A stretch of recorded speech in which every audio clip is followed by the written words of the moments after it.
Whew. Well, that was...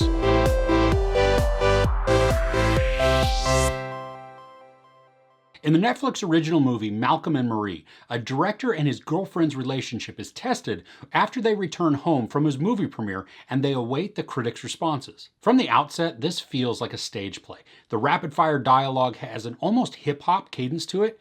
David Washington and Zendaya take turns doling out the praise, criticism, and hurts. The opening scene is outstanding as a long take where we follow the two inside a house, the setting for just about the entire movie. This is shot in black and white, and honestly, it's beautiful and cool to watch because the harsh contrast between the shadow and the light, it works really well. Both of our characters are very flawed, and those flaws become more glaring as the story and the dialogue progresses. The discussions they have, really they're just huge fights, but it surrounds several different themes. There's acknowledgement, pasts, abilities, critiques, and hurts. So if you've ever been in a passionate relationship, and I'm not talking sexual when I speak of passion, but one where emotions run so high because you care about the other person so deeply, then this one, it's probably going to resonate with you. How it resonates, though, will have to be determined. Have you ever had a nasty verbal fight with someone you love? That heart beating so fast and hard you're sure it's about to explode?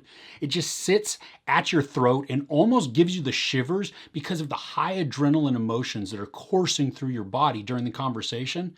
Yeah, this does that time and time again. Acknowledgement looks at our need to be, acknowledged, not being taken for granted. We all have some sense of a need to be appreciated on some level, to know what we do or contribute matters. The back and forth dialogue that happens when this theme is explored is tense. The mannerisms, especially on the part of Malcolm, are funny, but not that funny ha-ha. Just funny as in familiar. We've either done or seen someone act this way before. He's eating his mac and cheese in the middle of a fight in one instance. He's yelling with his mouth full, and he's still just shoveling more in. And he's terribly aggressive when he eats, too.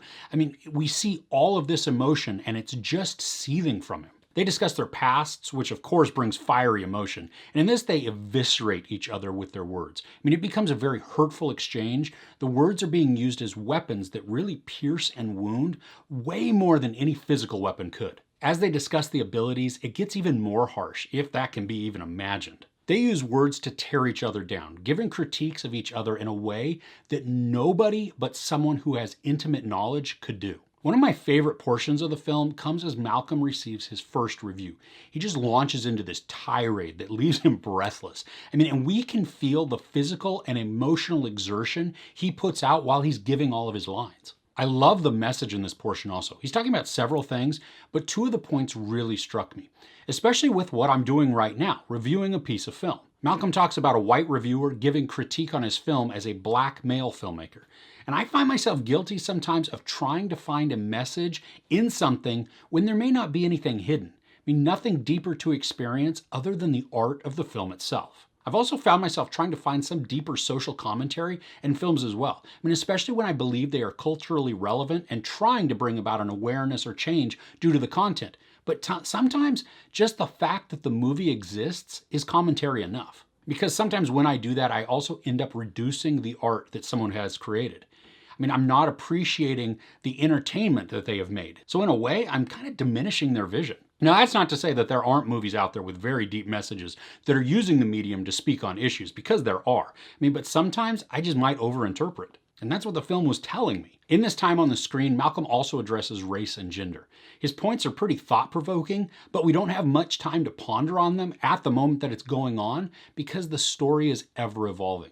Their conversations aren't finished. Zendaya as Marie shows such amazing range. She's able to transition from emotion to emotion in the blink of an eye, and at every moment she feels authentic. The camera will focus on her as she's on the receiving end of a verbal barrage, and she conveys the hurt, anger, rage, devastation, and even joy perfectly. There are large moments of time in this where she's quiet. She's just listening, and yet we feel what she's feeling. And when she delivers her lines, she's powerful. It's a mix of raw emotionality and calculated anger. She's got pent-up feelings that are finally being released. And we see moments of catharsis and relief, but also introspective moments where she disappears into her mind to internalize what's being hurled at her. So as depressing as all this sounds, there are moments of breath. I mean, there are some loving moments where the characters gently touch or kiss. They reconnect after the verbal onslaught, which also gives us a reprieve. Because of the transitions between the arguing and the quiet moments, it's an emotional roller coaster. I kept feeling like more was coming, but I never knew when it was going to end. I love that the soundtrack in this is very much a character of the story. Malcolm and Marie use it to speak for them. And at first I thought the songs that were being played were just for mood, but when you listen to the words, the songs punctuate what has just happened, or they're used as a precursor to what's about to come. There's so many facets of the relationship that are covered, and they're all with just palpable devastation. The camera follows the characters as they move throughout the house, but we're not always close to them. I mean, sometimes the camera locks down and we see the characters move in and out of the frame as they go about their arguments. I loved it. It makes us an observer to just everything that's going on. And there are other times where we are right up close to Malcolm and Marie. I mean, we see the tears rolling down their cheeks, even how their eyes are bloodshot from the tears and emotion. And this intimate closeness the camera gives us is wonderful, but it's also really painful. This is an hour and 46 minutes of absolute emotional upheaval. The acting is superb. The dialogue is fierce and it's delivered so well. And they give such genuine exchanges that have tremendous authenticity. As expertly crafted and executed as this is, I'm not going to be revisiting it. My heart and my mind just can't take it. It's too raw and visceral. I loved the look they captured. I mean, the dialogue and movements combined with the black and white, all the while giving it a feel of a stage play. So if you're in the mood for powerful performances, definitely give this one a watch. Just be emotionally prepared to watch something lighter afterwards. There's no sex or nudity, some sexual situations and dialogue, a ton of profanity, and no violence.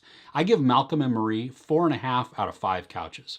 So I know this wasn't a play, but do you have a favorite stage play that was made into a film? Let me know what it is in the comments below. If you enjoyed this review, please give it a like. Also, don't forget to share and subscribe. I'm Chris. This is Movies and Munchies. Thanks for couching with me.